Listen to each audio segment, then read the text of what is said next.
West ইন্ডিজের সঙ্গে আমরা 18 তারিখ থেকে প্রথম আমাদের ওডিআই সিরিজটা খেলতে যাচ্ছি এবং তার জন্য ইতিমধ্যে দল ঘোষণা করা হয়েছে।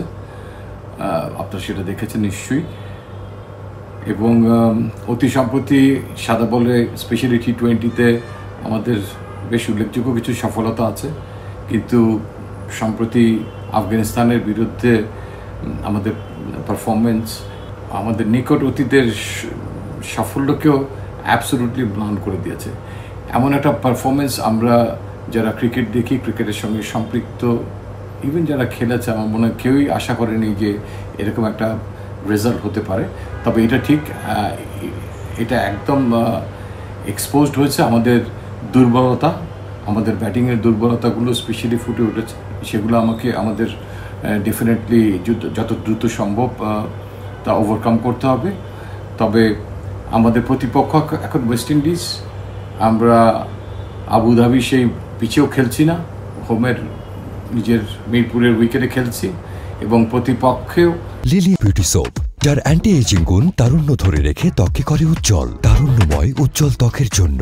রিমার্ক রশিদের মতো কিংবা অন্যান্য যে স্পিনার যারা ছিল অত্যন্ত উঁচু মানের, সেরকম স্পিনারদেরও মুখোমুখি হতে হচ্ছে না। এটা আমাদের জন্য একটা কিছুটা রিলিফের পয়েন্ট।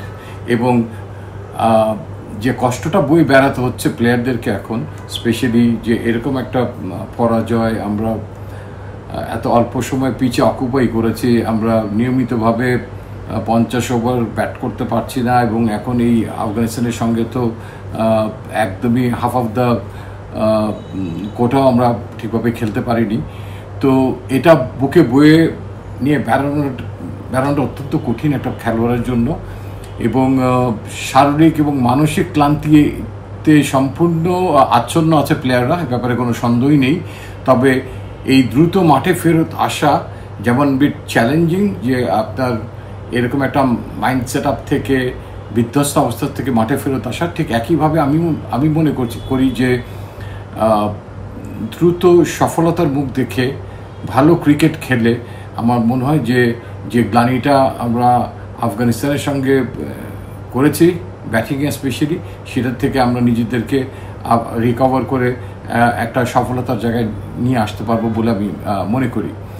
আর এই দলটা আপনারা দেখেছেন, এই দলে আফগানিস্তানের সঙ্গে যে দলটা আমরা খেলেছিলাম, সেখান থেকে বোলিং ডিপার্টমেন্টে আমরা 5 সিমারের জায়গায় নাহিদ রানাকে দলে রাখিনি, সেখানে 4 জন আগের সিমার রয়ে গেছে। এবং আমাদের ওপেনিংটা বরাবরই একটু সফল হচ্ছে না, স্পেশালি 50 ওভারের খেলা আমরা চাই যে একটু ডিপে পর্যন্ত যেন কেউ খেলতে পারে। সাইফ হাসান তার কাজটা করে দিচ্ছে, তাকে আরেকটু বেটার করতে হবে, তার ইনিংসটা লম্বা করতে হবে। তার পাশাপাশি আমরা সেই জায়গাতে আপনারা দেখেছেন সৌম্য সরকারকে ফেরত নিয়ে এসেছি। তিনি সব অনেক অভিজ্ঞ একজন খেলোয়াড়, প্রায় 80টার মতো ওডিআই খেলে ফেলেছেন, প্রায় 10 বছর ধরে খেলছেন, এবং গত বছরের শেষে নভেম্বরের দিকে ওয়েস্ট ইন্ডিজের বিপক্ষেই তার ব্যাটিংয়ে যথেষ্ট সফলতা আছে, এবং সেই দলটার সঙ্গে আমরা খেলছি। তো লিটন দাস যেহেতু নেই দলে, তিনি সেটা তো জানেন, একজন অভিজ্ঞ খেলোয়াড় হিসাবে আমরা সেখানে নিয়ে এসেছি সৌম্য সরকারকে। এবং দলের মিডল অর্ডারটা যথেষ্ট ভুগেছে, প্রায় সবাই বলতে পারেন ভুগেছে, রান খরায় আছে।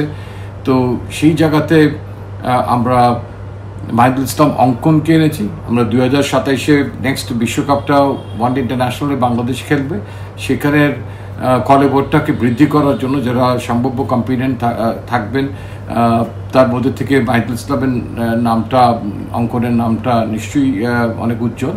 তো তাকে এনে এই ডেপথটা বাড়িয়েছি, যেখানে টিম ম্যানেজমেন্ট এবং ক্যাপ্টেনের একটা চয়েস থাকবে। এবং এখানে যারা ব্যাটিং খুব একটা ভালো করতে পারেনি, 1-2 জনকে কিছু ম্যাচের জন্য ব্রেক আমরা দিতে পারবো, সেই সুযোগটাও এখানে তৈরি করে দেওয়া হয়েছে অঙ্কনকে নিয়ে। এবং এরপরে টি20 একটা খেলা সিরিজ আছে ওয়েস্ট ইন্ডিজের সঙ্গে আমাদের, সো দ্যাট আমরা আমাদের মূল মিডল অর্ডার ব্যাটসম্যান থেকে কাউকেই আমরা আর এই ইয়েতে উপেক্ষিত রাখিনি ওয়ানডেতে, সবাই যারা দলের সঙ্গে ট্রেনিংয়ে থাকে। তো সেই কারণেই মিড অর্ডারে জাস্ট একটা অ্যাড করা হয়েছে, এখান থেকে কাউকে আর বিয়োগ করা হয়নি, এবং দলটা 16 জনেরই রাখা হয়েছে। লিলি বিউটি সোপ, যার অ্যান্টি এজিং গুণ তারুণ্য ধরে রেখে ত্বককে করে উজ্জ্বল। তারুণ্যময় উজ্জ্বল ত্বকের জন্য। রিমার্ক,